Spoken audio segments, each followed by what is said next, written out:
अरे पगली, माइका भाभी से नहीं होता। सोनल की भाभी सोनल को 4 बार फ़ोन कर चुकी थी, पर सोनल फ़ोन ही रिसीव नहीं कर रही थी। बाद में जब सोनल किचन से बाहर आई तो देखा उसकी भाभी के 4 मिस कॉल हैं लगातार। यह देखकर वह घबरा गई, क्योंकि उसकी भाभी को पता होता है कि अगर सोनल 2 बार में फ़ोन नहीं उठाती है तो इसका मतलब यही है कि वह अपने काम में व्यस्त है और या फिर फ़ोन से दूर है। अब सोनल का मन घबरा रहा था, क्योंकि भाभी के 4 बार फ़ोन लगातार आने से उसे टेंशन हो गई थी, क्योंकि सोनल की मम्मी की तबीयत इन दिनों ठीक नहीं चल रही थी। अभी 2 दिन पहले ही सोनल अपनी मम्मी से मायके में मिलकर आई थी। फिर भी सोनल ने हिम्मत करते हुए अपनी भाभी से फ़ोन लगाया, और फ़ोन जैसे ही भाभी ने उठाया तो सोनल को रोते हुए कहा, दीदी मम्मी जी हमें छोड़कर चली गई हैं। रात को अच्छे से सोई थी। सुबह आपके भैया और मैंने खूब उठाने की कोशिश की, पर वह नहीं उठी। तब हमने डॉक्टर साहब को बुलाया। फिर उन्होंने बताया कि मम्मी जी अब नहीं रही। दीदी आप जल्दी से घर आ जाओ। इतना सुनते ही सोनल की आंखों से आंसू बहने लगे।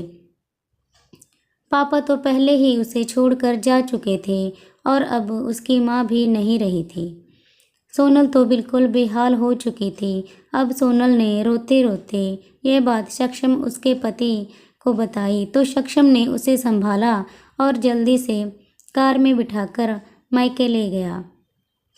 सोनल जैसे ही अपने घर पहुंची तो अपनी माँ के शरीर को देखकर उससे लिपट गई और खूब रोई। आखिर में सक्षम ने उसे किसी तरह समझाया और माँ का अंतिम संस्कार किया। सारे विधि विधान होने के बाद भी सोनल की रुलाई रुकी नहीं रही थी। उसे माँ की बहुत याद आ रही थी। तब सोनल की मौसी ने उसके आंसू पोंछे और उसे संभाला और कहा, सोनल बेटा ऐसे दुखी मत हो। दीदी नहीं रही तो क्या हुआ, मैं हूँ ना, तेरी मौसी। मेरा घर भी तो तेरा मायका ही है। तेरा जब मन करे तब आ जाना अपनी मौसी के पास। वैसे कहते भी तो हैं ना मौसी मतलब माँ जैसी। बेटी मैं तेरा दर्द समझ सकती हूँ, क्योंकि तेरे पापा तो पहले ही तुझे छोड़कर जा चुके हैं और आज दीदी भी चली गई। कहते हैं ना कि माँ के जाने के बाद तो लड़कियों का मायका ही छूट जाता है। जय भाभी तो बस दुनिया को दिखाने के लिए नाम का रिश्ता होता है, क्योंकि मायका तो माँ से होता है। सोनल भी मन ही मन सोचने लगी कि शायद मौसी ठीक ही है तो हैं कह रही हैं, और वह मौसी से लिपट कर जोर जोर से रोने लगी और कहने लगी, क्या मासी मेरा भी मायका अब नहीं रहा। तभी सोनल की भाभी दूर बैठी दोनों की बातें सुन रही थी। पहले तो भाभी ने सोनल को चुप कराया और फिर उसे दिलासा दिया। फिर भाभी ने मौसी से कहा कि मौसी जी आपने ऐसे कैसे कह दिया कि मायका केवल माँ से ही होता है।